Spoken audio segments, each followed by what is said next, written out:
ক্ষেত্রে দেখবেন ইমাম সাহেবকে নামাজ পড়াইতে দিয়া তারাবির দিন ইমাম সাহেবকে তারাবি পড়তে দিয়ে উনি বাইরে যায় তুই নামাজ তো শেষ হয়ে যাবে রুকুতে চলে যাবে তো হুজুর রুকুতে যাওয়ার আগে আমি সিগন্যাল পাবো তখন যাই আমার হুজুরের লগে কি তোর কোনো মোবাইলের কানেকশন আছে না মোবাইলের কানেকশন নাই কানের কানেকশন আছে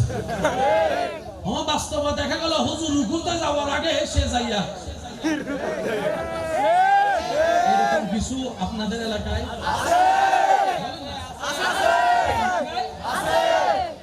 এবার আমরা তারা জিজ্ঞেস করলাম কি রে তুই বুঝলি কেমনে এটা এরকম কথা হইলো হুজুরের তেলাওয়াতটা খেয়াল করলে তো বুঝতে পারবে কেমন আলহামদুলিল্লাহি রাব্বিল আলামিন রহমানির রহিম মালিকি ইয়াউমিদ্দিন ইয়াকা নাবুদু ওয়া ইয়াকা নাস্তাইন উনি রুকুতে যাবেন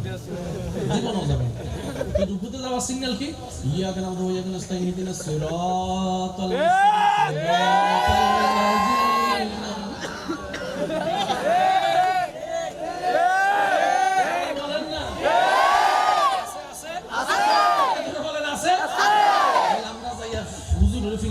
হুজুর কিছু কিছু মুসল্লি আপনারা গরমে ভালাইয়া হে বাইরে বাতাস খায় কয় কেমনে কয় এমনে আচ্ছা আজকে থাক তাহলে কি হুজুর নামাজ পড়াইতে সুন্দর করে আলহামদুলিল্লাহ রাব্বিল আলামিন রহমানির মালিকি হুজুর মনে করে মালিকি আয়েশা যখন হুজুর দেখে মালিকি মিদিন ইয়াকা নাবুদু ওয়া ইয়াকা নাস্তাইন কি রে হুজুর তামালা পাঠ পারি না এরকমও কিছু সেও বুঝতেছে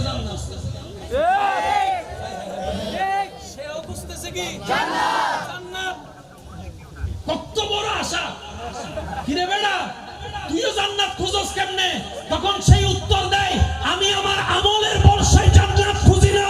রবের রহমতের উপর বর্ষা করে জান্নাত খুঁজি না এটা আমাদের রহমত এটা আমাদের রহিম এটা আমাদের আল্লাহ বান্দা বলে যে আল্লাহ আমার তো গুনাহ বেশি রব বলে যে তারপরে চিন্তা করিস না 99 ভাগ রাখছি এবার কথাটা একটু মনের কান দিয়ে সবাই রব বলে যে কোন রকম ঈমানটা রক্ষা করে কবরের পরীক্ষাটা পাস হয়ে কোন রকম তুই হাসরে আয় বাকিটা আমি আল্লাহ দেখে দিব সুবহানাল্লাহ শর্ত কিন্তু এখানে লাগাই দিয়েছে কি কোন রকম কবরের পরীক্ষা পাস করে তো কবরের পরীক্ষা কি নিয়ে প্রশ্নপত্র কি মনে রাখবেন কবরের প্রশ্নপত্র হচ্ছে ঈমান নিয়ে হাসরের প্রশ্ন হবে আমল নিয়ে কবরে প্রশ্ন করা হবে